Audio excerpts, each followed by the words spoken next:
বউকে দেখলে আমরা কি বলবো? পারবা ইনশাআল্লাহ? এই যে পারবা? লাল গেঞ্জি ছোট বাচ্চা, ও যদি পারে সিরাজগঞ্জে ব্র্যান্ড তার প্রমাণ হয়ে যাবে যুবক ভাড়া, ঠিক কিনা বলো? আসো সালাম দাও। আরে বেটা দৌড় দিয়ে তোর বিয়ে হবে না দৌড় না দিয়ে? মাশাআল্লাহ মাশাআল্লাহ। আরে ভাই আপনারা ওকে অ্যাপ্রিশিয়েট করবেন, ও যখনই উত্তর দিয়ে দিবে 1 নাম্বার নিয়ম আপনারা সবাই মিলে বাঘের মতো বাঘের কণ্ঠে বলবেন, বলেন সবাই মারহাবা। আরেকবার বলেন সবাই মারহাবা। এই পিচ্চিকে আমরা ওয়েলকাম জানাই, আল্লাহ ওকে উত্তর দেওয়ার তৌফিক দান করুক, পড়েন সবাই আমিন। ওকে আমি খুব সহজভাবে প্রশ্ন করব, আশা রাখবো সে পারবে। বলো তো আমার নবীর গায়ের চামড়ার রং কেমন ছিল? পারবে? সাদা সুন্দর না লাবণ্যময় সুন্দর? বলো সবাইকে। এবার বলো আমার নবী কি দেখতে লম্বা ছিলেন, গুঠু ছিলেন, না মাঝারি গঠনের ছিলেন? মাশাআল্লাহ, বলেন সবাই মারহাবা।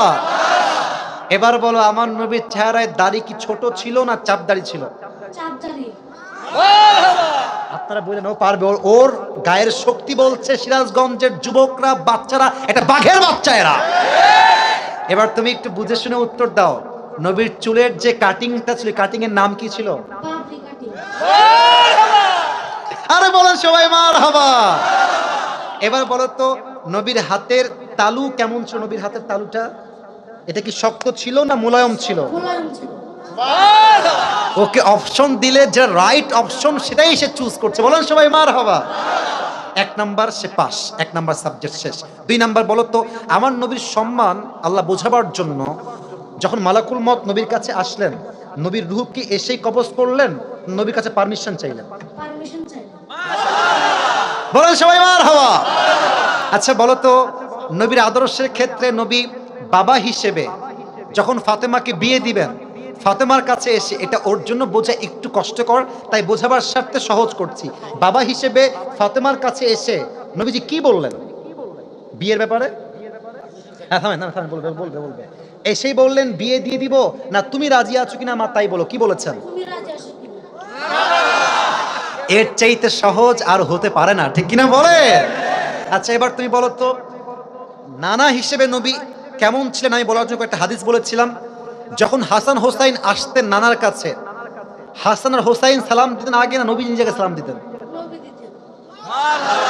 আচ্ছা এবার বলো নবীর কাঁধে যখন হাসান আর হোসাইন উঠে বসলেন, নবীজি কি ধাক্কা দিয়ে ফেলাই দিলেন না কি করলেন?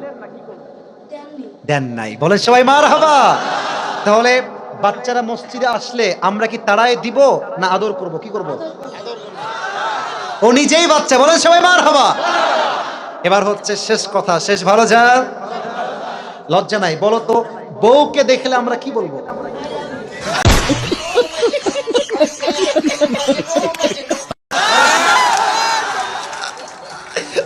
বউকে দেখলে আমরা কি বলবো? এই তোমার নাম কি? তাওহীদ ইসলাম, ইসলামের একত্ববাদ যে প্রমাণ করে সে প্রমাণ করেছে আগামীতে ইসলামের জন্য এই কাজ করবে, ঠিক কিনা বলে? তোমার বাড়ি কি এখানে? এখান থেকে এখানে? মাশাআল্লাহ, আল্লাহকে কবুল করুক, পড়েন সবাই আমিন। এই টুপিটা ওর মাথায় পারফেক্টলি হবে না, তবে বয়স তো এখানেই শেষ নয়, একদিন সে বড় হবে, একদিন এই চেয়ারে এই বাচ্চা কথা বলবে, ঠিক কিনা বলে? আল্লাহ তাওহীদ ইসলামকে, আরে ভাই সিরাজগঞ্জের মানুষ যে আগেই বলেছিলাম সাহসী, ও কথা যখন বলেছে ওর মাঝে আমি সামান্য কোনো ভয় দেখতে পারি নাই, ঠিক কিনা বলে? আল্লাহকে ইসলামের সৈনিক হিসেবে কবুল এবং মঞ্জুর করুক, পড়েন সবাই আমিন। আমি টুপি যখন পরাবো একজন বাঘের বাচ্চা যুবক দাঁড়িয়ে টুপি পরানোর সময় তাকবীর দিবেন, রেডি থাকেন, দেন তাকবীর দেন। কে আছেন?